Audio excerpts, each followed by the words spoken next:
আসসালামু আলাইকুম। বাসায় যদি 1 কাপ পরিমাণে চাল থাকে তাহলে এরকম মজাদার একটা নাস্তা বানিয়ে বিকেলে বাচ্চাদের সাথে শেয়ার করতে পারেন।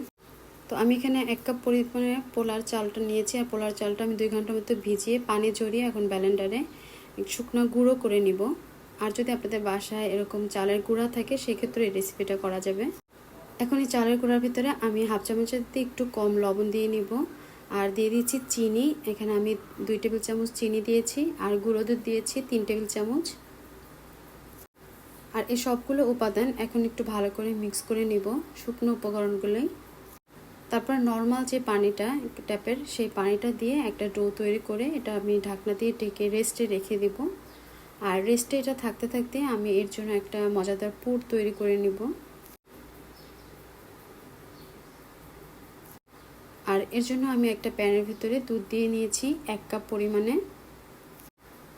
আর এখন আমি দুধের ভিতরে দিয়ে দিব 2 টেবিল চামচ চিনি, আর সামান্য একটুখানি লবণ আমি এখানে অ্যাড করেছি।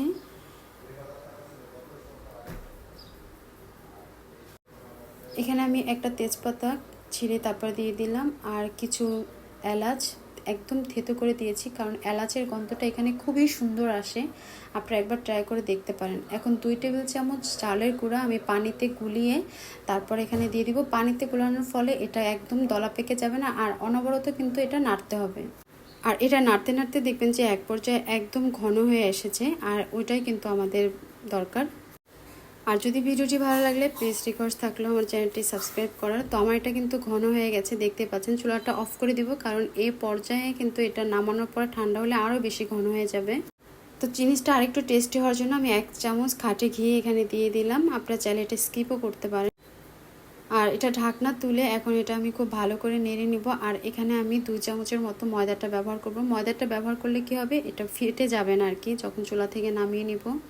তো খুব ভালো করে এটা আমি ফেটে নিয়েছি। আর এটার ঘনত্বটা কীরকম হবে সেটা আপনাদের সাথে একটু শেয়ার করি।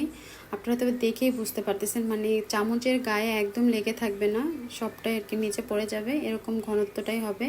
এখন একটা প্যানের ভিতরে আমি দিয়ে দিচ্ছি অল্প একটু তেল দিয়ে টিস্যু দিয়ে খুব ভালো করে মাখিয়ে নিব। তারপর টিস্যু দিয়ে আর কি মুছে নিব তেলটা যাতে না লেগে থাকে প্যানের উপরে। তারপর 1 চামচ দিয়ে আমি একদম ঘুরিয়ে ঘুরিয়ে একটু গোল করে শেপ দিয়ে নেব। আর এটা চুলার আঁচটা কিন্তু একদম মিডিয়াম টু লোতে রেখে তারপর এটা করতে হবে, নাহলে নিচ দিয়ে আর কি পুড়ে যেতে পারে।